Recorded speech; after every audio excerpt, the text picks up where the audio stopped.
So today I'd like to start off by having you all close your eyes. Now, picture this. You dive into the ocean on a warm summer night, and you open your eyes to see beautiful blues and purple colors swirling around you in every direction. This is something that I saw while on a trip down to the Florida Keys. You can open your eyes now. Now, what I saw that night was a type of plankton known as a bioluminescence, and it is what it sounds like it is, life that glows. So, this was one of the moments that I truly began to fall in love with the oceans and every creature within them.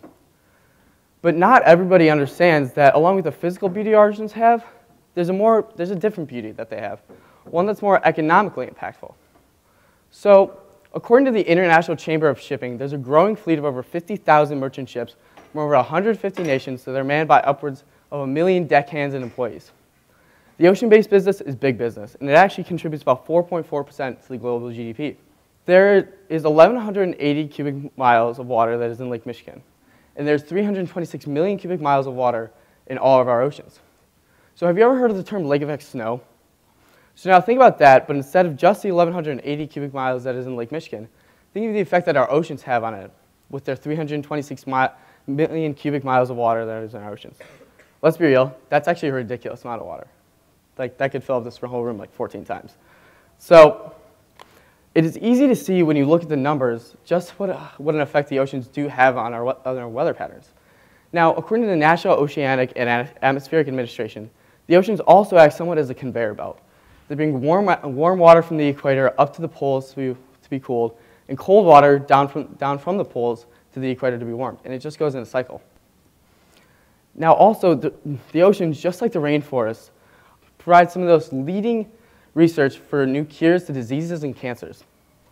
This is huge, because if we can treat someone using a sea sponge, then why do we need to, create it in a factory or a lab?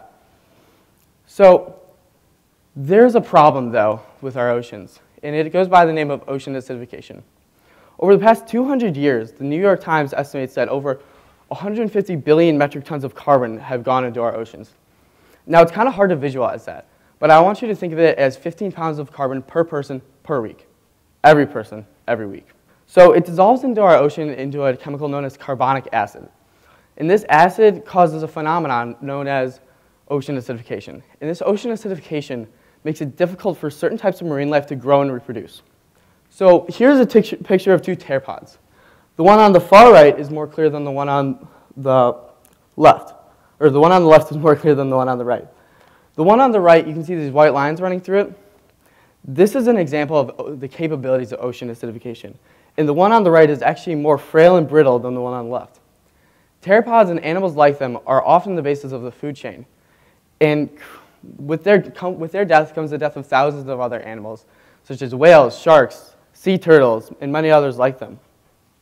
Here's another picture of the same reef off of the coast of Florida. As you can see, one of the pictures was taken in 1980, and the other was taken in 2010.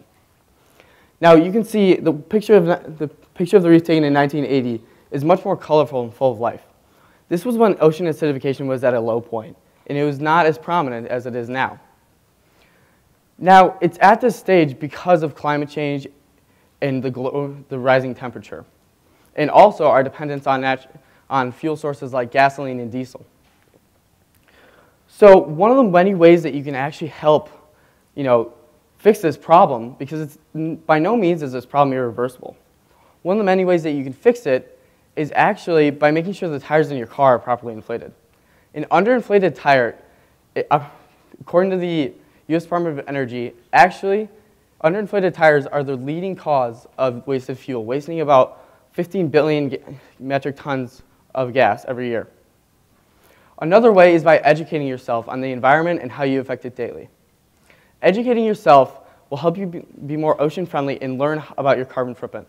Learning about your carbon footprint will help you learn how to reduce it. And reducing it will help keep things like this right picture from happening again.